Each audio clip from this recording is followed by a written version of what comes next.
So who is Elijah? Well, let's hope it doesn't become who is Elijah in liquidation. They're a company that's currently experiencing some financial trouble, particularly with the ATO. At the moment, it appears that they have about $1.4 million in debt owing to the ATO. The business commenced in 2018, which puts it at around about 8 years old, which is still relatively in its infancy. I think all of these problems can be associated with the pains of growth. I see it all too often. Companies start and they experience huge amounts of growth, but they don't build the systems that are commensurate to their levels of growth, primarily their accounting systems. It appears the owners state that the debts are not correct. That's an issue in itself, because they're actually signing off on the BASs, on the income tax returns, all of these things. So therefore, there seems to be some holes in the infrastructure surrounding the financial and operational aspects of the business.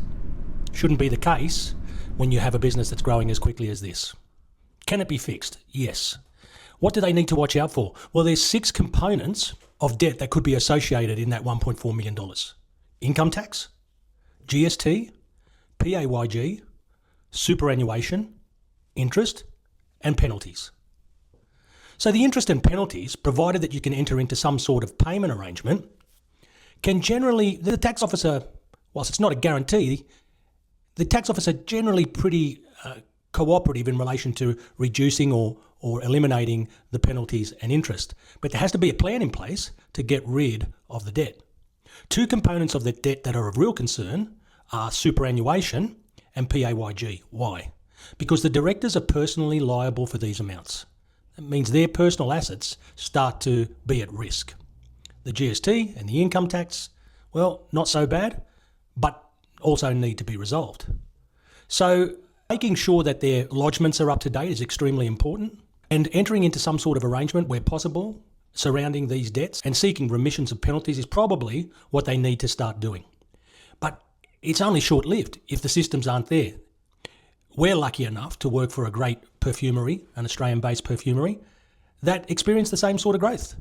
But we made sure that the systems, including inventory control, accounting, were all bulletproof and grew commensurate to the growth that business was experiencing. And they're totally current in every aspect. Totally current with BAS lodgements, income tax lodgements, and payments all up to date. And that's what you need to do when you're running a business. So I'm saddened by what's happening to Who is Elijah, but it is rectifiable. And I hope they do sort it out. But it's a message to all small business owners. Quite often I have people come to me that say, oh, I've been running my business for 18 months and I need to put an accountant in place. Well, that's too late. You should have had the accountant on board prior to starting the business, because structure is key, making sure you've got the correct advice is key, and making sure all your lodgements are up to date. So what quite often happens is say, look, we'll help you, but what we know is going to happen is we're going to lodge all of these BASs, your income tax returns, and if you're profitable, we've got some real issues here, because instantly you've got debt associated with this business and you're on the back foot because you've probably spent all of the tax dollars associated with running your business and growing your business. Not healthy, not a healthy start. So engage someone that you trust first and foremost. Get them inclusive in your business from day one, and problems like this don't happen.